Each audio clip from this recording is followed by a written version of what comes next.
Rachel Holt for Nesson.com here with Ryan Fowler of Fox Sports. Thanks for tuning in to our fantasy football chat.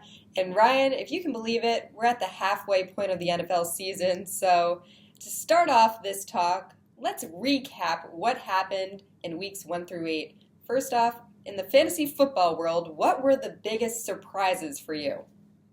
Well, I want to start with the zero RB strategy. And, a lot of people have really embraced it. And a lot of people still don't know exactly what it's all about. So the zero RB strategy is basically you wait on drafting a running back. You load up on wide receivers in those first 3 to 4 rounds, maybe pick up a Gronkowski, a Jordan Reed, a Greg Olsen at tight end, and maybe your quarterback. And then you pay attention to the fantasy running back situations, and it's working. Look at the running backs that were drafted last or towards the back end. DeMarco Murray, Melvin Gordon, Matt Forte, the forgotten man. Those guys are performing above average when you look at all the injuries for running backs this year and some of the guys that have been, again, disappointments. But again, DeMarco Murray and his rebirth there in Tennessee, I think, is one of the best stories in fantasy football this year.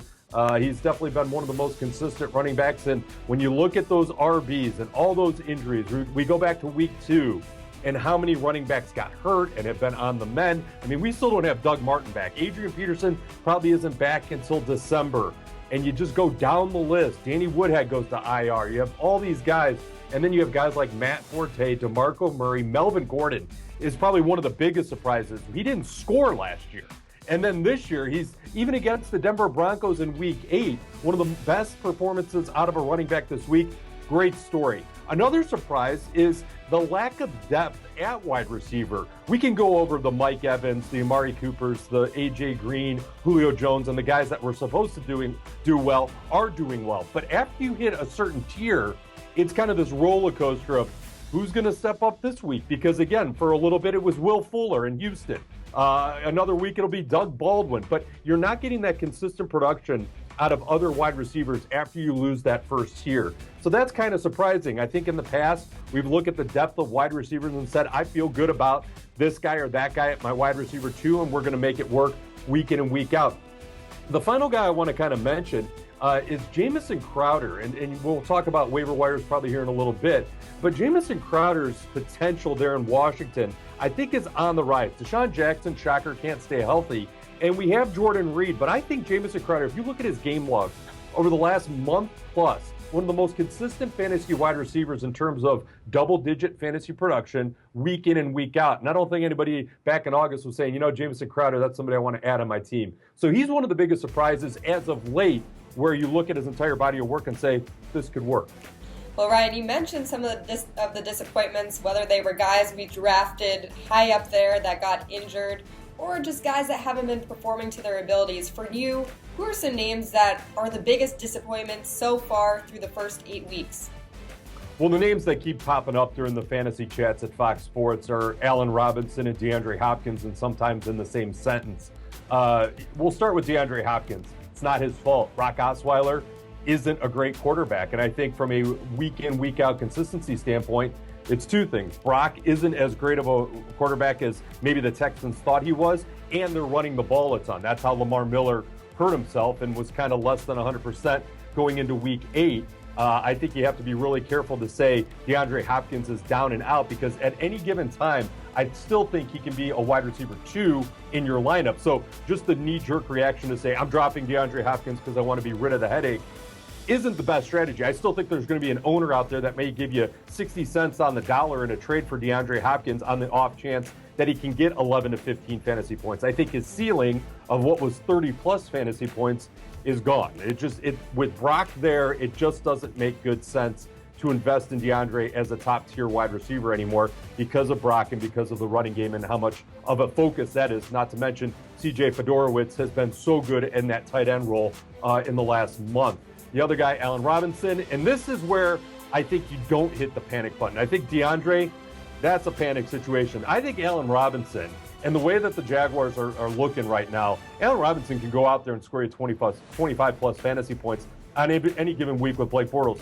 The Jaguars just made an offensive coordinator coaching change, firing Olsen. So we might see a different look Jaguars the rest of the way. And I'm going to guess, based on what worked last year, is that they're going to try and get Allen Robinson the ball a little bit more. Marquise Lee can't be your leading receiver. Allen Hurns and Allen Robinson need to be working in conjunction with some type of running game. TJ Yeldon, Chris Ivory kind of lost in the shuffle with the Jaguars trying to figure out who they are the first half of the season, but I would not panic on Allen Robinson. I still think Bortles and him work. Okay, so at this point, we talked about the disappointments. Who's been your biggest fantasy star? We have some names like David Johnson, Ezekiel Elliott, Tom Brady, of course, when he came back from a suspension. These are names of guys who we expect to be phenomenal, and they have been. Who's your star for this first half of the season? Well, I always think it's tough for a rookie to live up to lofty expectations, so I'm going to give it to Zeke. I think Ezekiel Elliott, from a consistency standpoint, they said he was going to do it. I know he's got the offensive line, but he's done it and then some. I think for Ezekiel Elliott to be drafted in that mid-first round and then to go out and perform and live up to all these expectations when all these running backs are missing in action due to this reason or that, either underperforming or hurt or on injured reserve. So I think Ezekiel Elliott definitely deserves all the attention positive in fantasy football this year. You know, the other thing is Le'Veon Bell, since he got back, I mean, Le'Veon Bell has lived up to those expectations too. So busy in the passing game. He doesn't have to score touchdowns to be fantasy relevant because he is such a big part of the passing game there in Pittsburgh, even without Roethlisberger, who miraculously is going to be back in like 2.5 weeks after the knee injury and surgery. So yeah, Le'Veon Bell, Ezekiel Elliott, those guys get the star for the first half of the season. Okay, you touched on this earlier. I mean, we all look at this part of the season and think, man, if I could do it all over again, I would. And we look to those choices that we made in those first, second, third rounds. If you could go back in a 10-team standard scoring league and redraft that first round, who are some guys you would look at? Yeah, now the key word in your question is standard scoring, and I think that's where those fifth-round running backs really move up the board. I mean, to pick up DeMarco Murray and Melvin Gordon, which was great value in August based on what was expected of them, and slide them into the first round, I think a lot of people will be really happy. With that said, I mean, Le'Veon Bell, David Johnson, Ezekiel Elliott, DeMarco, and Melvin Gordon, then you're really still sticking with Antonio Brown, A.J. Green, Julio Jones, who's dealing with an injury now, but we'll just look at his previous body of work. Gronk. I mean, it still makes sense in a standard scoring league that Gronk is somebody you would consider at the back end of the first round, because one of the most consistent players this year in terms of average points per game week in and week out, nobody really talks about him. It's Mike Evans. Mike Evans was drafted in the early second round of a lot of drafts, and he's been week in and week out one of the most consistent. Now, he didn't have a great game against the Oakland Raiders, but you look at the rest of his game logs, and Mike Evans has really lived up to those expectations. And to kind of take this one step further, if you're looking for some frisky trade action here towards the end of the season, look at Tampa Bay's schedule. Jameis Winston and Mike Evans, they get the Saints twice during the fantasy football playoff. I know a lot of people at this juncture know that, but if you're watching this podcast and you're looking for some tips, take a look at the Buccaneers schedule. It's pretty soft.